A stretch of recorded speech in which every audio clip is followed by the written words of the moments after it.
Poco a poco, los diversos países europeos fueron aboliendo primero el tráfico y posteriormente la esclavitud, conforme era entendida hasta el momento.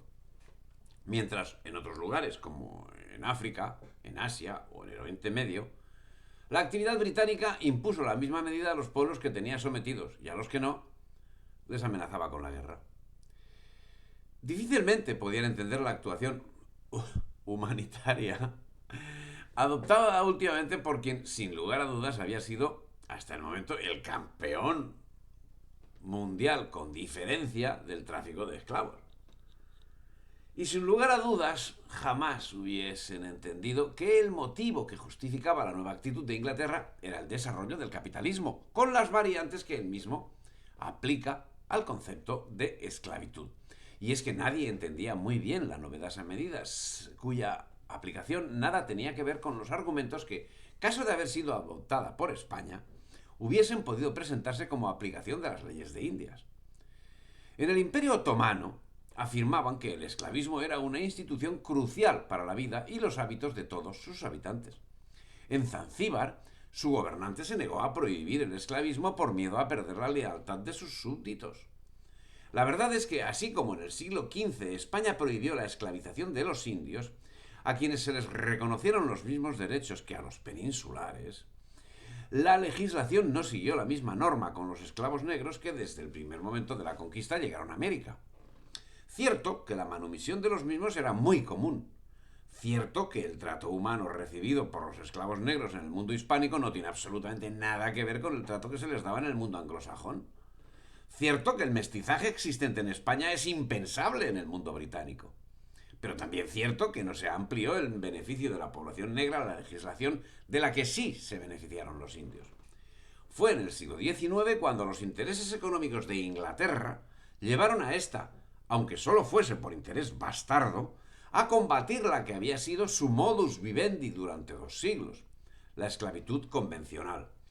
Pero el paso de la esclavitud convencional a la esclavitud moderna había de ser largo.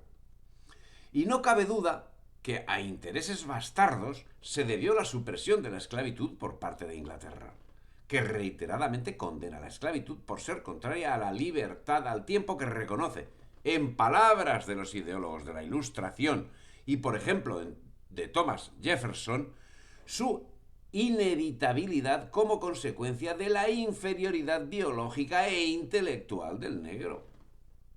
Si es que lo que tienen es un desprecio absoluto hacia los demás, porque negros somos todos los que no somos ingleses, ¿eh?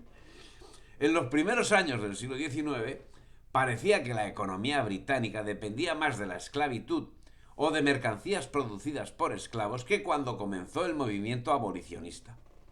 En 1803, por ejemplo, menos del 8% del algodón usado en Gran Bretaña procedía de zonas libres, como Turquía, y el resto venía de poblaciones coloniales en que trabajaban esclavos como Luisiana, o Brasil o Surinam. Tampoco en los Estados Unidos tenían muy clara la cuestión. Vermont prohibió la esclavitud en 1777, Massachusetts en 1783. En 1784, Rhode Island decide la liberación progresiva. Pero llegó 1787 y se redactó la Constitución que no marcaba una línea clara a seguir y se limitaba a señalar que debía abrirse un debate al respecto, con un paréntesis. Los negros no eran ciudadanos y de los indios ni se hablaba. Cuando en 1807 el Congreso determinó ponerse manos a la obra, tampoco estaba muy claro qué iba a suceder cuando el 40% de la Cámara de Representantes lo era en nombre de los estados esclavistas. Y por otra parte, Inglaterra, inmersa en la primera crisis industrial, estaba asumiendo la experiencia de Sierra Leona, con lo que el espíritu abolicionista estaba disminuyendo. El Congreso estadounidense prohibió las importaciones de esclavos a los Estados Unidos en 1807 y antes de esa fecha la mayoría de los estados de la Unión ya habían dictado leyes contra la trata de esclavos. Pero aún así, en la misma época de la prohibición del Congreso, seguían enviándose esclavos a los estados del sur profundo, sobre todo a Charleston. Esa cuestión se alargaría en el tiempo, No en vano, Thomas Jefferson, fallecido en 1826 y tercer presidente de los Estados Unidos, llegó a calificar la esclavitud como crimen abominable y llegó a poseer hasta 600 esclavos. En su favor hay que decir que tuvo hasta 6 hijos con una esclava. Si te ha gustado el vídeo, dale me gusta, difunde y suscríbete al canal.